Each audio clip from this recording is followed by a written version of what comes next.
probably as big as this tent altogether, and it was really sweaty and smoky and kind of gross, but you know, it was fun. So this is going to be a much different experience. We're playing in, I'm sure the viewers are aware of it, but it was built in like 1 AD. Gladiators fought here, for real. I know. I can't wait to hear these walls talk.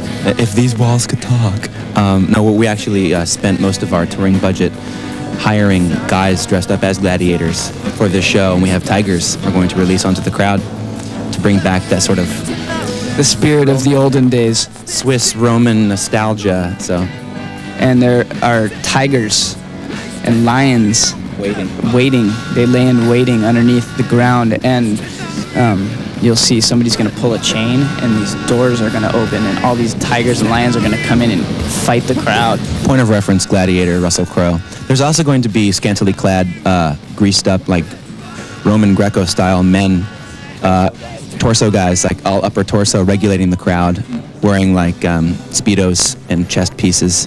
So all you ladies out there, watch out. Tja, da hat der schöne Brandon wirklich nicht zu viel versprochen. Die Mädels sind reihenweise verschmachtet. Überhaupt, ob männlich oder weiblich, die Fans sind ab der energiegeladenen Show ganz aus dem Häuschen gewesen. Und das kann aus gewissen Gründen ganz schön verwirrend sein, wie der Bassist Mike erzählt. Our fans know all the songs on our records. They sing all the words to every song. They don't just know one song they heard on the radio or one song they saw a video to on MTV. And you know, it feels much more real to me, at least, to be able to go out and play a concert to 15,000 people in an arena, knowing full well that there are bands that have sold 5 times as many records that can't draw half the people that we can. So it's pretty. It's confusing. Feels good, and it's confusing too. It's very confusing because we look at like our sound scan marks, like in America, for instance, and it can be disappointing sometimes because it's not indicating that we're doing extremely well. I mean, we're doing well, but not like what you'd think based on what you see at our concerts. It's we've fooled the entire world into thinking that we're a huge band, and we're totally not. Actually, I don't know how we've done here in Switzerland, to be honest. It's only our second time playing here, and the last time we played here was in like a small club. So yeah. So I mean, that was me the whole time.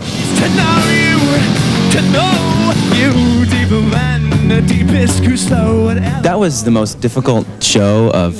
Okay, sorry. That was the most difficult show for me that we ever played. I'm allergic to cigarette smoke, and when there's that much of it in such close proximity, my lungs actually constrict. And so that's what was happening. It was not fun. It felt like, I don't have asthma, but it felt like I had asthma because my lungs were constricting and I couldn't take breaths. So you can imagine trying to sing big high notes without any breath. I had to use like an inhaler and stuff. It was very dramatic. Yeah. But tonight I'm sure it'll be very different because we get to breathe oxygen, you know. I get to have gladiators on my mind. It's perfect ingredients for me to have a great show.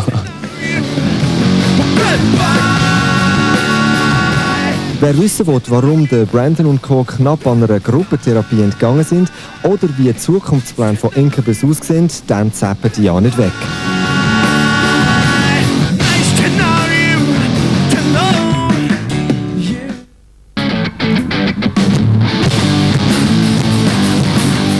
Incubus. Spätestens nach ihrem aktuellen Hitalbum Morning View gehören sie im Rock bis zu den ganz grossen Stars. Und wer sich zu denen zählen darf, der muss auch mit vielen Gerüchten und erfundenen Storys kämpfen. Vor allem, wenn so ein Frauenschwarm wie der Sänger Brandon Boyd das Mikro schwingt. Laut der Incubus-Webseite darf es deswegen intern schon des Öfteren Krach gegeben haben. Sogar von Gruppentherapie ist schon drin gewesen. For reasons like this, for reasons like this, like I don't own a computer. Because, no, I don't even own a computer. Like, I don't go on the internet. I don't know what kids are, like, people say so many things about us that don't know anything about us. They don't have anything to do with us. That's a frustrating thing about what we're doing, you know, is that people, you're just open for speculation. People judge you personally. who don't know you, they don't know anything about you, but they think they do.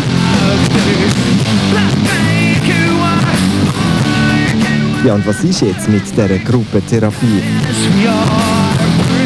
No, we're not going back into therapy. Just to answer the question. Do you think people would like it if we did though? Because we're tired of like 17 magazine and YM and stuff like that. Those are examples of things that are frustrating because like Brandon was on the cover of YM, but we never gave them permission to do that. They just did it. You know what though? It's like whatever. It's just a magazine.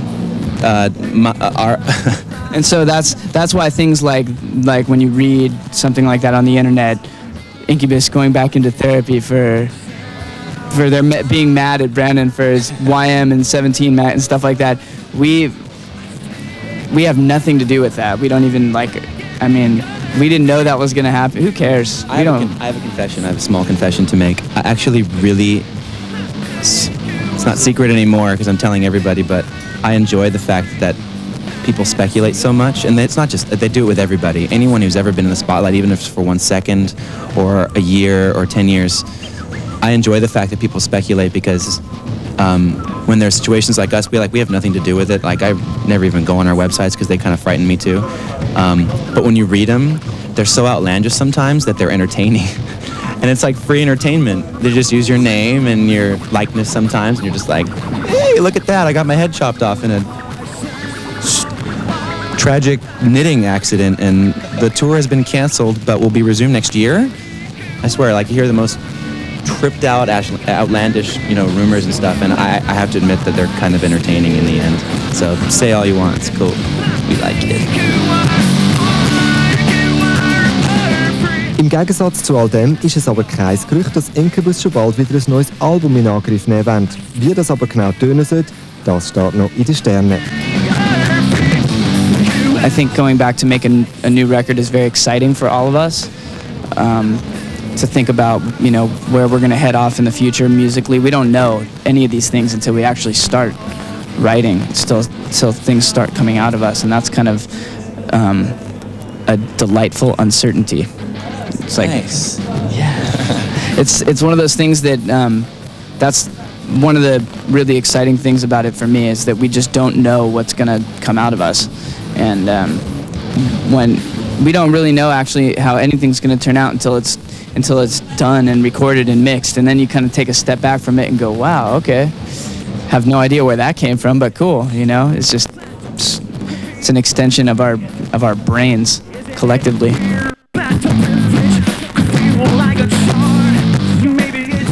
Tja, wenn das ihre Erfolgsformel ist, dann sollen sie die auch schön beibehalten. Wie sieht es aber mit den Studioaufnahmen aus? Wollen sie wie beim letzten Album extra ein Haus am Meer dafür mieten? That's a good question because we've just been talking about that actually. About